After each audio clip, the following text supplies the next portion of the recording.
Hello everybody, or the three people that actually may watch this video. But today I'm thinking about, do the ends ever justify the means? I was watching the latest season of House of Dragon, the Game of Thrones spin-off, and we are seeing the main character, Rhaenyra Targaryen, having to do things that change who she is as a character, that go against her integrity, to make decisions that would be evil in order to justify her claim to the throne by killing babies that would be in contention to her rule, or killing innocent people in order to get her enemies, etc. And at the start of the whole thing, we are created to be on her side. She's the protagonist of the story, and we see her rightful throne, as in the way the story is presented to us. We're supposed to be on her side, and we are shown that her father wants her to succeed in all of this. When he dies, she becomes the next queen and ruler of the kingdom, and that is denied to her by her friend Alicent, who then lies about everything to put her sons in the place and blah blah blah, and then that's where the whole story gets crazy and goes off in the different directions.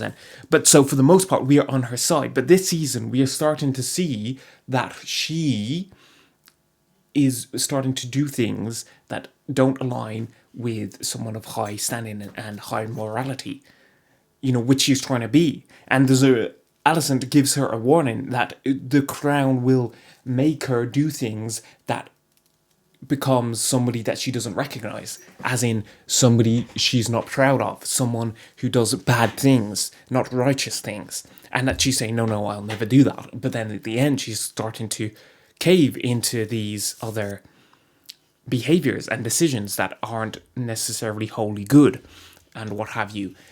And now I don't think they pushed it far enough. I think for a show like this, they could really kind of push that line a lot harder. But the point still stands about it, that is, do the ends justify the means? And for her, she is not only just trying to claim a throne that she believes is rightfully hers, but she believes she's this prophesized chosen one from the Song of Ice and Fire that is coming to stop what is coming up from the north, with the Game of Thrones, where the winter is coming, and she is the savior, the hero. She believes that she's this divine prophesized destiny to stop this. And so in that case, if you believe that you are literally going to save millions of people from a terrible evil that is coming to take over the realm, that what would you do in order to justify your rightful throne? And that's also then thrown into this conversation quite a lot, because not only is it something taken away from her incorrectly, but now it's she, by putting herself in the throne as the ruler, becoming the queen, she can help stop. She's the only person that can stop this terrible, massive evil that only they know about from happening. And she gives a big speech at the end of this to kind of highlight that. And this is why she has to be queen. And if she fully believes that, then what would she do in order to justify the means? And on one shoulder you have Daemon, who's saying, you were this queen, you've got all this power, you were going to stop this great evil, go and burn all your enemies, who cares if innocent people die, because power speaks for itself, and what have you.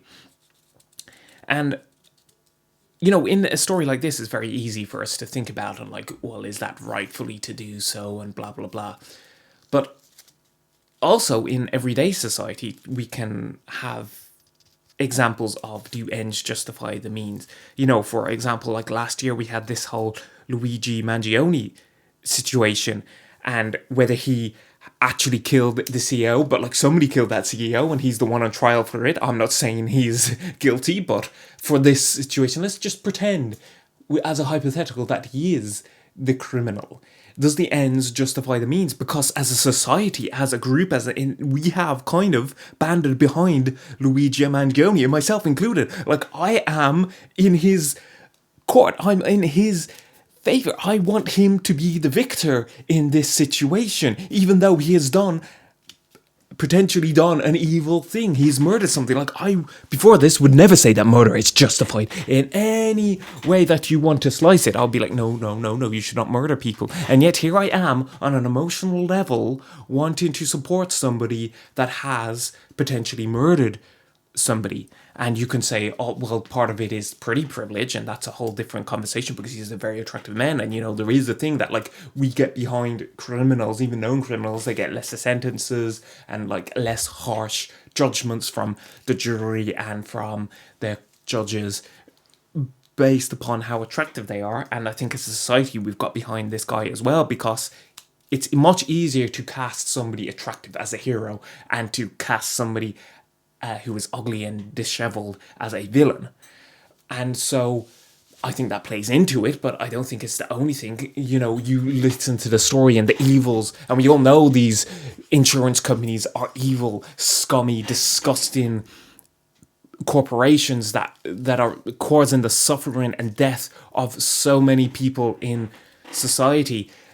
And so we cannot help but feel like he is justified. He is somewhat vindicated in his mission and what he has done here. And yet, on the other hand, murdering people is bad and evil. And they both are in my mind at the same time, and they contradict with each other. And yet I still am rooting for a guy that has potentially murdered somebody.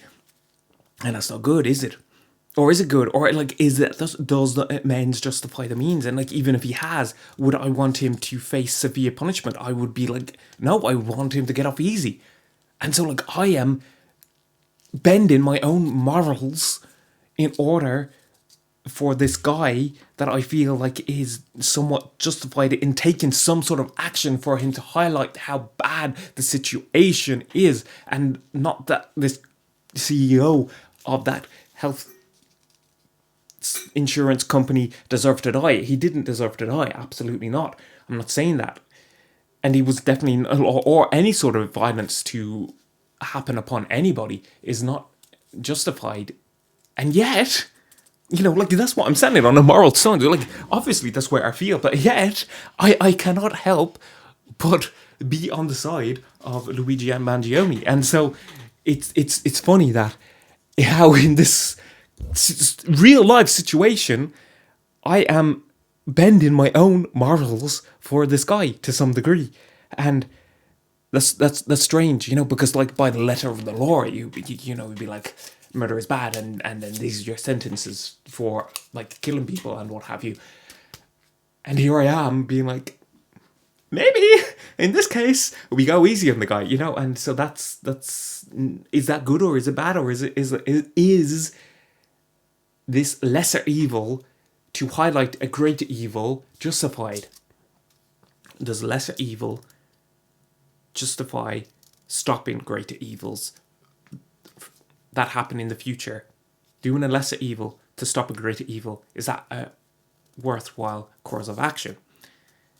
Again, it's something that most of us on everyday life will never have to face, but is done constantly in fiction and the media that we consume. I'm watching Silo as well, and that has been a running theme in it, particularly this season, where at the latest episode, Rebecca Ferguson's character Juliet has to make a decision. She's wrestling with this idea that she's going to have to kill 1,000 people to save the entire silo of 10,000 people.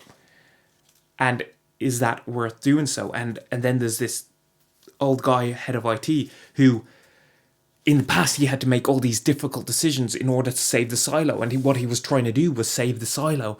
And he did all these evil, bad things. But he believed that by doing this and these course of actions were saving 10,000 people's lives. And so does his evil choices in that case justify his means? And so it was a running thing. And in this point he comes to it and said the history that was happened beforehand by non-action would initially cause the death of 2,000 and then later on cause the death of 10,000 people. And so her not taking this action is going to cause a lot of bad things. And as a someone witnessing, watching it, consuming it, you're thinking, like, still killing 1,000 people seems like very bad, and they're trying to find a solution that doesn't kill anybody. And I'm sure in the actual show they will have that scenario, because it's not that type of show where they would kill 1,000 people for the sake of it. Like, but in Game of Thrones type of situation, I think they could do that. And yet, I don't think they pushed it far enough in the House of Dragon. I really do think they could have pushed her character and her morals in a much more difficult place. Anyway, that's what I'm been thinking about today, and I'm in conflict myself with this whole situation. Just something to food for thought, I guess, for today, or something I just was trying to think about to make a video about. And anyway, let me know if you have other opinions on the matter. Thank you for listening. I wish you the best of luck. Have a fantastic day. Bye bye.